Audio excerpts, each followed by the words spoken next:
Oke, materinya adalah mengenai divergensi, persamaan Maxwell, operator vektor del, ini kebalik, harusnya segitiganya segitiga terbalik ya, dan teorema divergensi.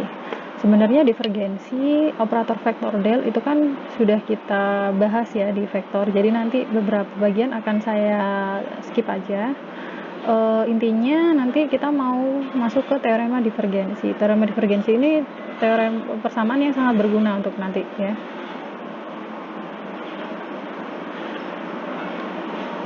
Nah, kita awali dengan divergensi terlebih dahulu. Jadi bentuk eksak hukum Gauss untuk elemen volume diferensial itu dapat diperoleh dengan menjadikan delta V menjadi semakin kecil menuju 0. Tadi kan dari bentuk eksak hukum Gauss untuk muatan volume itu kan di sini ada dikalikan sama delta V ya kan. Nah, di sini kita buat delta V-nya itu semakin kecil menuju 0. Nah, atau sebagai limit delta V mendekati 0, maka ini tidak lagi menjadi aproksimasi, dia menjadi sama dengan biasa.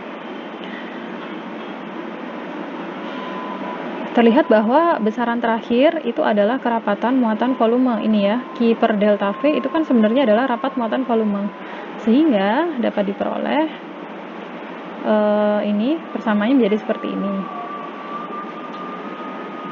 Nah, kalau masih ingat sebenarnya ini adalah divergensi ya kan, yang bagian ini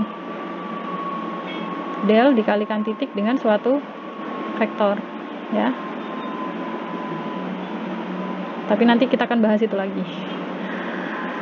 Dalam penjabarannya, persamaan terakhir itu dibagi menjadi dua bagian. Yang pertama adalah persamaan divergensi itu sendiri, lalu yang kedua adalah divergensi D itu sama dengan rho V ya kan. Ini ada dua. Nah, sehingga persamaan satu itu tidak melibatkan besaran kerapatan muatan. Di sini nggak ada rho sama sekali kan, dan berlaku untuk sembarang medan vektor A. Sehingga persamaan umumnya adalah seperti ini. Artinya nanti mau ini diganti A-nya ini diganti dengan vektor kecepatan atau vektor gradien temperatur, gaya, pokoknya apapun yang merupakan vektor, medan vektor itu dapat berlaku juga persamaan ini gitu ya.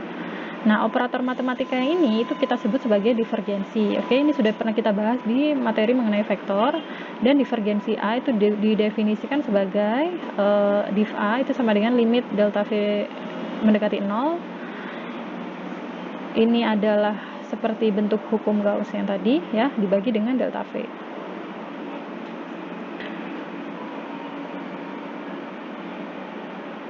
Yang ini saya skip aja. Nah, ini untuk divergensi di SKP itu adalah seperti ini ya. Ini udah pernah saya jelaskan.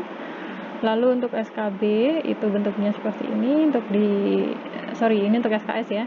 Ini untuk SKS, lalu SKB. Jika belum ingat, silakan dilihat lagi materi tentang vektor, sudah pernah saya jelaskan tentang ini ya. Lalu seperti dicatat ya, divergensi itu adalah operasi terhadap vektor. Dia kan del dikalikan titik terhadap suatu vektor ya, misal vektor A. Tapi hasilnya adalah skalar. Karena del itu kan vektor. Lalu vektor A merupakan vektor ya kan, dikalikan titik, maka hasilnya adalah skalar. Divergensi itu hanya mengatakan berapa banyak garis fluks yang keluar dari sekian atau masuk ke sekian gitu ya. Sebuah volume kecil, persatuan volume, tidak ada arah vektor terkait di situ. Jadi dia adalah banyaknya, berapa sih banyaknya garis gitu. Seperti itu. Ini contoh soalnya mencari divergensi ya. Saya rasa tidak ada masalah. Di sini sudah pernah kita bahas di materi tentang vektor ya, untuk mencari divergensi. Intinya adalah turunan parsial ya kan. Nah, hasilnya adalah skalar divergensi itu. Oke. Divergensi itu nanti ada kaitannya dengan persamaan Maxwell, di mana di akhir materi ini nanti akan diperoleh 4 persamaan Maxwell. Nah, persamaan Maxwell yang pertama itu terkait medan elektrostatik, di mana ada 3 persamaan ya untuk kerapatan kerapatan flux listrik. Yang pertama adalah ini,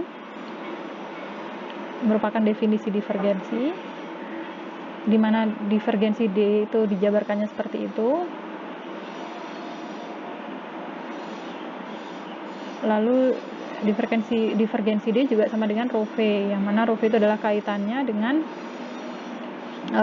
kerapatan muatan volume. Lalu kembali ke hukum Gauss, di mana hukum Gauss adalah Q sama dengan integral tertutup D dot ds. Kalau kita buat per satuan volume, maka kita bagi dengan volumenya, yaitu delta V kan. Dengan menyusutnya volume delta V itu menuju 0, maka kita tuliskan limit delta V mendekati 0, sehingga terlihat bahwa ruas kiri itu adalah diferensial D, sedangkan ruas kanan adalah kerapatan muatan volume. Ya. Nah, di sini timbul suatu persamaan baru, yaitu div D itu sama dengan rho V.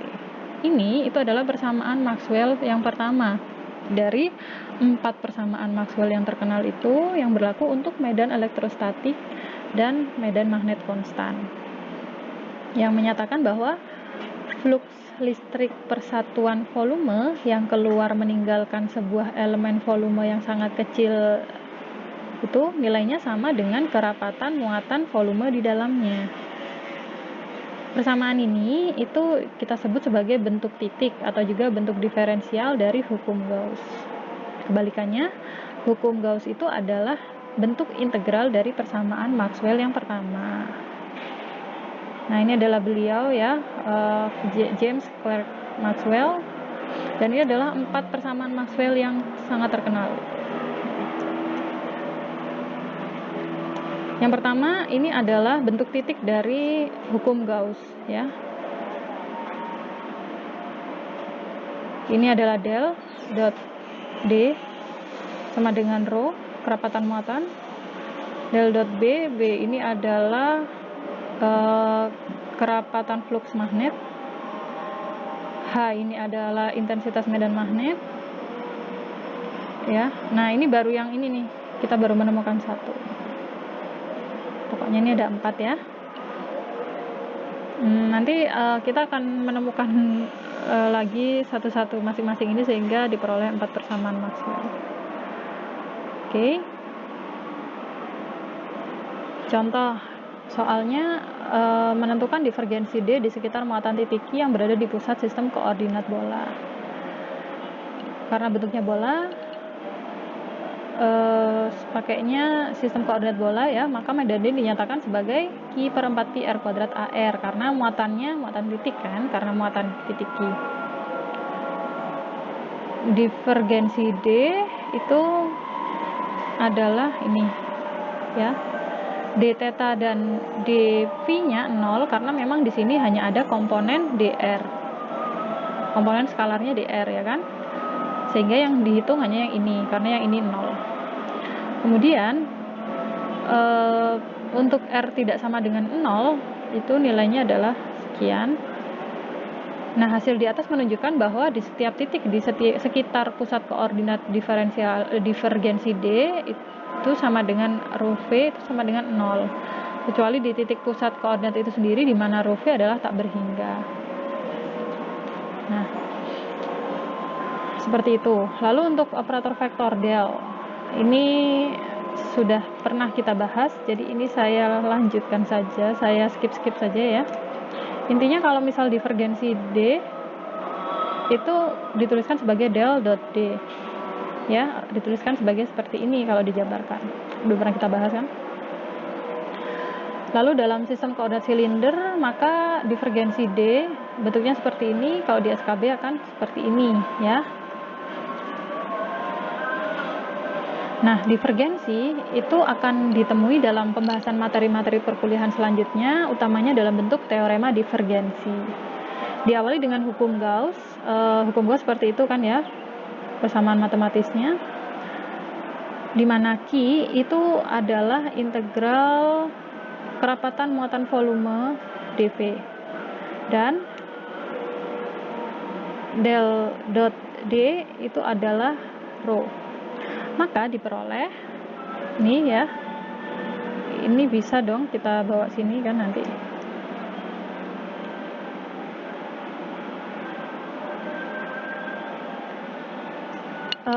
Ruas pertama dan terakhir ini sama ini itu membentuk teorema divergensi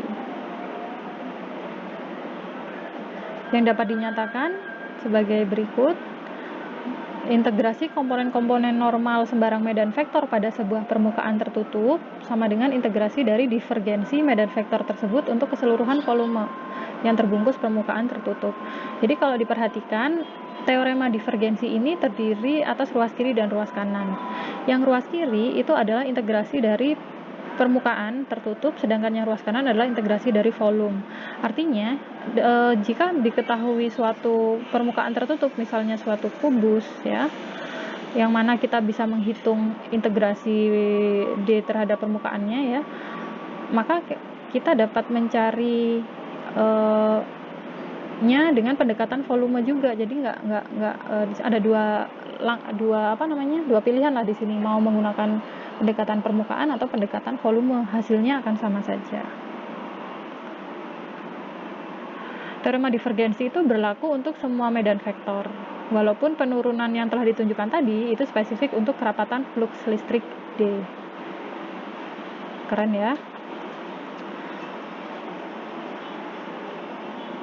Oke, kemudian ini ada contoh soal, misalnya ada medan D sama dengan 2xy ax tambah x kuadrat ay, ya, ini adalah medan vektornya diketahui, dan sebuah volume berbentuk balok yang dibatasi bidang-bidang datar x sekian, y sekian, gitu ya, dan z sekian. Nah, dengan menggunakan ruas kiri dan ruas kanan tadi, kita diminta untuk menghitung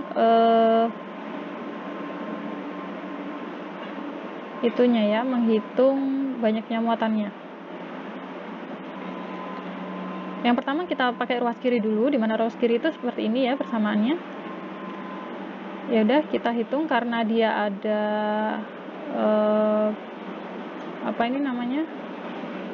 bentuknya balok dan ada sisi-sisinya, maka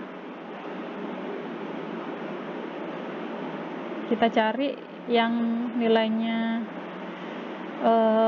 nggak konstan dulu ya. Jadi untuk keempat bidang yang lain, dan untuk ruas kanan pakai rumus yang tadi, kita hitung dulu divergensinya, lalu baru diintegralkan terhadap volume.